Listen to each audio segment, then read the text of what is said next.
जय श्री राम।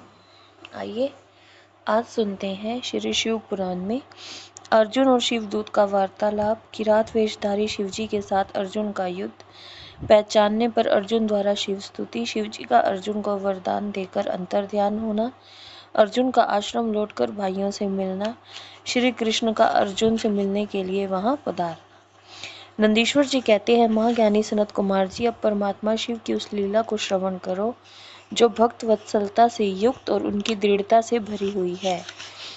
तदंतर शिवजी ने उस बाण को लाने के लिए तुरंत ही अपने अनुचर को भेजा।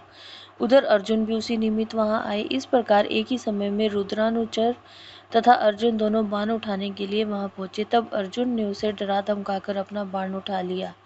यह देखकर उस अनुचर ने कहा, ऋषि सत्तम, आप क्यों इस बाण को ले रहे हैं? यह हमारा सहायक है, इसे छोड़ दीजिए। भीलराज के उस अनुचर द्वारा यूँ कहने पर मुनिश्रेष्ठ अर्जुन ने शंकर जी का स्मरण किया और कहा, वनेचर, तू बड़ा मूर्ख है, तू बिना समझे बुझे क्या बोल रहा है? इस बाण को तो मैंने अभी अभी छोड़ा है, फिर यह तेरा कैसे? इसकी धारियों और पीछों पर मेरा ही नाम अंकित है, फिर यह तेरा कैसे हो गया? ठीक है, तेरा कुटिल स्वभाव छूटना कठिन है।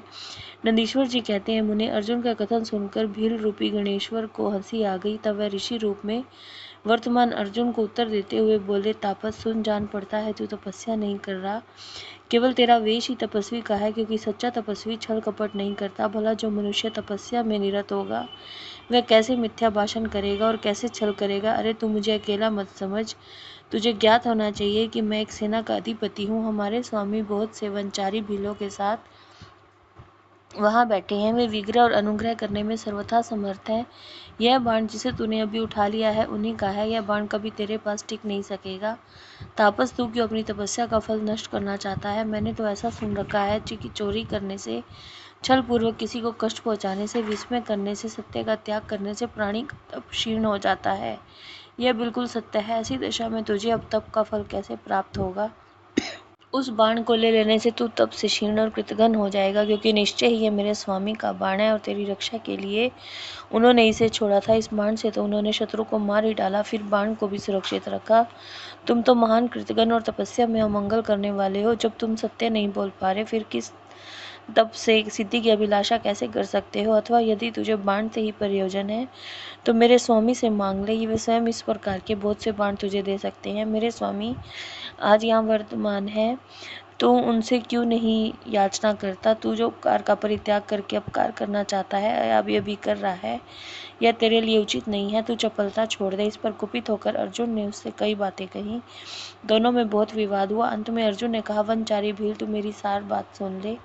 जिस समय तेरा स्वामी आएगा उस समय मैं उसे उसका फल चखाऊंगा। तेरे साथ युद्ध करना तो मुझे शोभा नहीं देता, अतः मैं तेरे स्वामी के साथ ही लोहा लूंगा, क्योंकि सिंह और गीदड़ का युद्ध उपहार हास्यास्पद ही माना जाता है।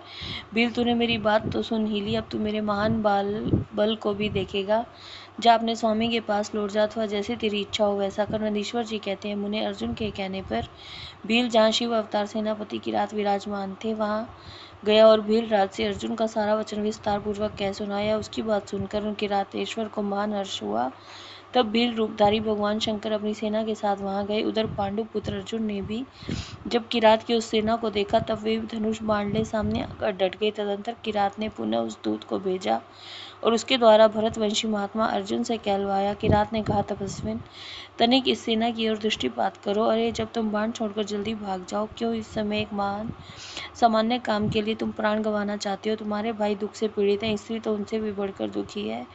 मेरा तो विचार है कि ऐसा करने से पृथ्वी भी तुम्हारे हाथ से चली जाएगी। नंदीश्वर जी कहते हैं, मुने, जब अर्जुन की सब तरह से रक्षा करने के लिए किरात रूपधारी परमेश्वर शंभु ने उनकी भक्ति की दृढ़ता की परीक्षा के निमित्त ऐसी बात कही, तब शिव दूत उसी समय अर्जुन के पास पहुंचा। उसने वह सारा वृत्तांत उनसे विस्तार पूर्वक कह सुनाया। उसकी बात सुनकर अर्जुन ने समागत दूत से पूछा, दूत, तुम जाकर अपने सेनापति से कहो कि तुम्हारे कथानुसार करने से सारी बातें विपरीत हो जाएंगी। यदि मैं तुम्हें बाण दे देता हूँ तो निसंदेह अपने कुल को दूषित करने वाला सिद्ध होऊंगा, इसलिए भले ही मेरे भाई तू खार्त हो जाए, मेरी सारी विद्याएं निष्फल हो जाए, परंतु तुम आओ तो सही। मैंने ऐसा कभी नहीं सुना कि कहीं सिंह गीदड़ से डर गया हो। इस प्रकार राजा कभी भी वनेचर से भयभीत नहीं हो सकता। नंदीश्वर जी कहते हैं, मुने अर्जुन के कहने पर दूत पुनः अपने स्वामी के पास लौट गया और उसने अर्जुन की कही हुई सारी बातें उनके सामने विशेष रूप से निवेदन कर दी। उन्हें सुनकर किरात वेशधारी सेना नायक महादेव जी अपनी सेना के साथ अर्जुन के सम्मुख खाए। उन्हें आया हुआ देखकर अर्जुन ने शिव जी का ध्यान किया, फिर निकट जाकर उनके साथ अत्यंत भीषण संग्राम छेड़ दिया। इस प्रकार गणों सहित महादेव जी के साथ अर्जुन का घोर युद्ध हुआ। अंत में अर्जुन ने शिव जी के चरण कमल का ध्यान किया। उसका ध्यान करने से अर्जुन का बल बढ़ गया। तब शंकर जी के दोनों पैर पकड़कर उन्हें घुमाने लगे। उस प्रकार भक्त वत्सल महादेव जी हंस रहे थे। मुने भक्त पराधीन होने के कारण वे अर्जुन को अपनी दास्ता प्रदान करना चाहते थे, इसलिए उन्होंने ऐसी लीला रची थी।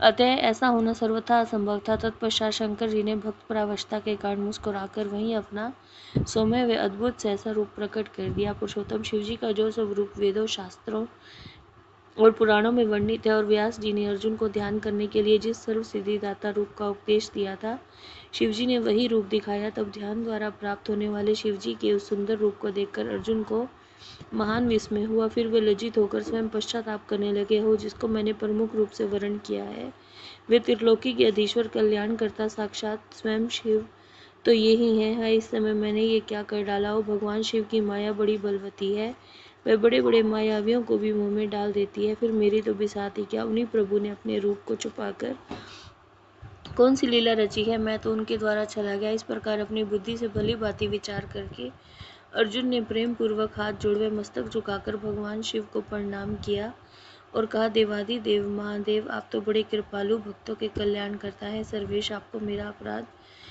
क्षमा कर देना चाहिए। जय श्री राम।